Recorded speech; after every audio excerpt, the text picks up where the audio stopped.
ബലാത്സംഗ കേസിൽ രാഹുൽ മാങ്കൂട്ടത്തിൽ MLA ജാമ്യ ഹർജിയിൽ പത്തനംതിട്ട ജില്ലാ സെഷൻ കോടതി ഇന്ന് വിധി പറയാനായി ഇരിക്കവേ ചില നിർണായക നീക്കങ്ങൾ അവസാന ഘട്ടത്തിൽ നടന്നതിനാൽ തന്നെ 28-ാം തീയതിയിലേക്ക് വിധി പറയാൻ മാറ്റുകയായിരുന്നു. കഴിഞ്ഞ 2 ആഴ്ചയായി രാഹുൽ മാങ്കൂട്ടത്തിൽ ജയിലിൽ കഴിയുകയാണ്. 11-ാം തീയതിയാണ് രാഹുൽ മാങ്കൂട്ടത്തിലെ അറസ്റ്റ് ചെയ്യുന്നത്. ശേഷം കഴിഞ്ഞ ഞായറാഴ്ച നിർണായക നീക്കങ്ങൾ നടന്നിരുന്നു. കഴിഞ്ഞ വെള്ളിയാഴ്ചയാണ് പ്രധാനമായും രാഹുൽ മാങ്കൂട്ടത്തിന്റെ ജാമ്യ ഹർജിയുമായി ബന്ധപ്പെട്ട വാദങ്ങൾ നടന്നത്. അന്നും ജാമ്യം നൽകിയിരുന്നില്ല. ശേഷം പിന്നീടും 1-ാം പരാതിയുമായി ബന്ധപ്പെട്ട ഹൈക്കോടതി വിധി പറഞ്ഞിരുന്നു. അതും മാറ്റിവെച്ചിരുന്നു. ഇപ്പോഴത്തെ 24-ാം തീയതി, അതായത് ഇന്ന് വിധി പറയുമെന്ന് പറഞ്ഞിരുന്നുവെങ്കിലും വിധി നടന്നിരുന്നില്ല. 28-ാം തീയതിയിലേക്ക് ഇപ്പോഴത്തെ കേസ് മാറ്റിവെച്ചിരിക്കുകയാണ്. നിലവിൽ മനസ്സിലാക്കാൻ സാധിക്കുന്നത് ചില നിർണായകമായ ചില ചോദ്യങ്ങൾ, പ്രത്യേകിച്ചും രാഹുൽ മാങ്കൂട്ടത്തിന്റെ അഭിഭാഷകനായിട്ടുള്ള ശാസ്തമംഗലം അജിത്തിന്റെ ചില നിർണായകമായ വാദമുഖങ്ങളിൽ പ്രോസിക്യൂഷന് പിടിച്ചു നിൽക്കാൻ കഴിഞ്ഞിരുന്നില്ല. പ്രോസിക്യൂഷൻ ഉത്തരം പോലും ഇല്ലായിരുന്നു എന്നാണ് പലരും പറയുന്നത്. അടച്ചിട്ട കോടതി മുറിയിൽ നടന്ന വാദപ്രതിവാദങ്ങളുമായി ബന്ധപ്പെട്ട് പൂർണ്ണമായുമുള്ള വിവരങ്ങൾ പുറത്തു വന്നിട്ടില്ല എങ്കിൽ പോലും ചില നിർണായക വിവരങ്ങൾ, അതായത് ശാസ്തമംഗലം അജിത്ത് കൃത്യമായി തന്നെ സുപ്രീം കോടതിയുടെ വിധി നിലനിൽക്കുന്ന സാഹചര്യം അടക്കം പറഞ്ഞുകൊണ്ട് ആണ് വാദങ്ങൾ മുന്നോട്ട് വെച്ചത് എന്നാണ് പറയുന്നത്.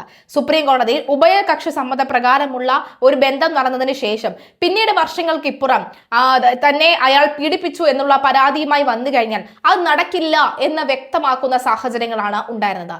ആ വാദമുഖങ്ങൾ അടക്കമുള്ളവ എഴുതി കാണിച്ചാണെങ്കിൽ പറഞ്ഞുകൊണ്ടാണ് നീക്കങ്ങൾ നടന്നത്. എന്തായാലും അത്തരം നീക്കങ്ങൾക്ക് പ്രോസിക്യൂഷൻ ഒരു തരത്തിലുമുള്ള ഖണ്ഡിക്കൽ നടന്നിട്ടില്ല എന്നാണ് വ്യക്തമാകുന്നത്. ഉഭയസമ്മത പ്രകാരമുള്ള ബന്ധമാണ് പരാതിക്കാരിയുമായി ഉണ്ടായിരുന്നതെന്ന് തന്നെയാണ് ജില്ലാ കോടതിയിലും രാഹുലിന്റെ അഭിഭാഷകൻ വാദിച്ചത്. ഇലക്ട്രോണിക് തെളിവുകൾ ഉൾപ്പെടെ ഹാജരാക്കുകയും ചെയ്തിട്ടുണ്ട്. ജാമ്യ ഹർജിയെ ശക്തമായി എതിർത്ത പ്രോസിക്യൂഷൻ ക്രൂരപീഡനമാണ് പരാതിക്കാരി നേരിട്ടതെന്നും സമാന സ്വഭാവമുള്ള മറ്റ് 2 കേസുകളിൽ രാഹുൽ പ്രതിയാണ് എന്നുള്ള കാര്യവും ചൂണ്ടിക്കാട്ടി. 3-ാം ബലാത്സംഗ കേസിൽ രാഹുൽ മാങ്കൂട്ടത്തിൽ ജയിലിലായിട്ട് 2 ആഴ്ചയാണ് പിന്നിടുന്നത്. പാലക്കാട് MLA രാഹുൽ മാങ്കൂട്ടത്തിൽ പ്രതിയായുള്ള 3-ാമത്തെ ലൈംഗിക പീഡന കേസിലാണ് വിധി പറയുന്നത്. പത്തനംതിട്ട സെഷൻ കോടതി ഈ മാസം 28-ലേക്ക് മാറ്റിയത്. തിരുവല്ല മജിസ്ട്രേറ്റ് കോടതി ജാമ്യം നിഷേധിച്ചതിനെ തുടർന്നാണ് രാഹുൽ മാങ്കൂട്ടത്തിൽ ജാമ്യത്തിനായി പത്തനംതിട്ട അഡീഷണൽ ഡിസ്ട്രിക്ട് സെഷൻ കോടതിയിലേക്ക് എത്തിയത്. കേസിൽ ഈ മാസം 21-ന് ഇരുഭാഗത്തിന്റെയും വാദം വിശദമായി തന്നെ കേട്ട ശേഷം കേസ് വിധി പറയാനായി ഇന്നത്തേക്ക് മാറ്റുകയായിരുന്നു. ഇന്നലെ രാവിലെ കേസ് പരിഗണിച്ചപ്പോൾ രാഹുൽ ഹാജരാക്കിയ ഇരയുടെയും രാഹുലിന്റെയും ചാറ്റിന്റെ വോയിസ് ക്ലിപ്പുകൾ ഇവയെല്ലാം തന്നെ കോടതി വിശദമായി തന്നെ പരിശോധിച്ചിരുന്നു. വോയിസ് ക്ലിപ്പിന്റെ ആധികാരികതയിൽ പ്രോസിക്യൂഷൻ സംശയം ഉന്നയിച്ചിരുന്നു. രാഹുലും യുവതിയുമായി സൗഹൃദത്തിലായിരുന്നതായും ഉഭയസമ്മത പ്രകാരമാണ് ലൈംഗിക ബന്ധത്തിൽ ഏർപ്പെട്ടത് എന്നുമുള്ള വാദം സ്ഥിരീകരിക്കാനായി നൽകിയ വാട്സ്ആപ്പ് ചാറ്റിലൂടെയുള്ള വോയിസ് ക്ലിപ്പാണ് ശാസ്ത്രീയ പരിശോധനയ്ക്ക് വിധേയമാക്കിയതെന്ന് പ്രോസിക്യൂഷൻ ആവശ്യപ്പെട്ടു. പ്രോസിക്യൂഷന്റെ വാദം അംഗീകരിച്ചാണ് കോടതി വോയിസ് ക്ലിപ്പ് ശാസ്ത്രീയ പരിശോധനയ്ക്ക് അയക്കാൻ തീരുമാനിച്ചത്. പരിശോധനയുടെ ഫലം ലഭിച്ച ശേഷം ഈ മാസം 28-ന് കേസിൽ വിധി പറയും. പരാതിക്കാരി ക്രൂര പീഡനമാണ് നേരിട്ടതെന്നും സമാന സ്വഭാവമുള്ള മറ്റ് 2 കേസുകളിൽ രാഹുൽ പ്രതിയാണ് എന്ന കാര്യവും പ്രോസിക്യൂഷൻ കോടതിക്ക് മുമ്പാകെ ചൂണ്ടിക്കാട്ടി.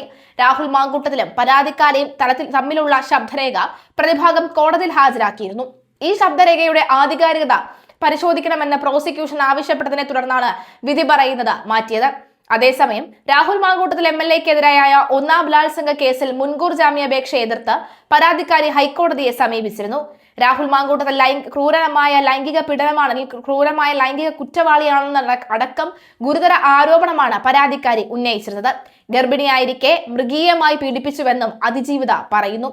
നിയമം പോലീസ് രജിസ്റ്റർ ചെയ്ത ആദ്യ കേസിൽ രാഹുലിന്റെ മുൻകൂർ ജാമ്യാപേക്ഷ സെഷൻസ് കോടതി തള്ളിയിരുന്നു. ഇതിനെതിരെയാണ് രാഹുൽ ഹൈക്കോടതിയെ സമീപിച്ചത്. കേസിൽ രാഹുലിന്റെ അറസ്റ്റ് ഹൈക്കോടതി തടഞ്ഞിരുന്നു. 3-ാമത്തെ ബലാത്സംഗ കേസിൽ രാഹുൽ അറസ്റ്റിലായ വിവരമടക്കം അന്വേഷണ സംഘം ഹൈക്കോടതിയെ അറിയിച്ചിരുന്നു. രാഹുലിന് ജാമ്യം നൽകിയാൽ കേസിലെ സാക്ഷികളെ അടക്കം സ്വാധീനിക്കാൻ ഇടയുണ്ടെന്നും അന്വേഷണ സംഘം കോടതിയിൽ വ്യക്തമാക്കി.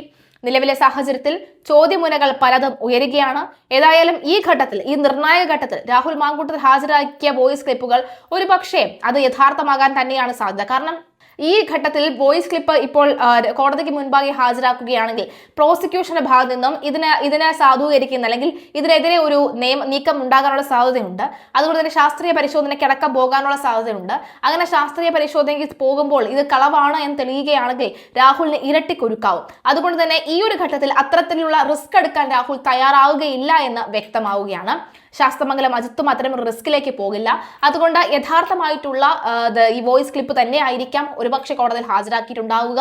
എന്തായാലും കാത്തിരിക്കാം എന്തായിരിക്കും നടക്കാൻ പോവുക. അങ്ങനെ കുറെ നാളുകളായി കാത്തിരിക്കുകയാണ് രാഹുൽ മാങ്കൂട്ടത്തിന്റെ കേസിലെ ഒരു വിധി. എന്തായാലും പരമാവധി ഇങ്ങനത്തെ തള്ളി നീക്കി രാഹുലിനെ പരമാവധി ജയിലിൽ അടയ്ക്കാനുള്ള നീക്കമാണ് നടക്കുന്നത് അടക്കമുള്ള സംശയവും പലയിടങ്ങളിലായി ഉയരുകയാണ്. പലരും പ്രാർത്ഥിക്കുന്നുണ്ട് രാഹുൽ പുറത്തേക്ക് വരാൻ പോലും.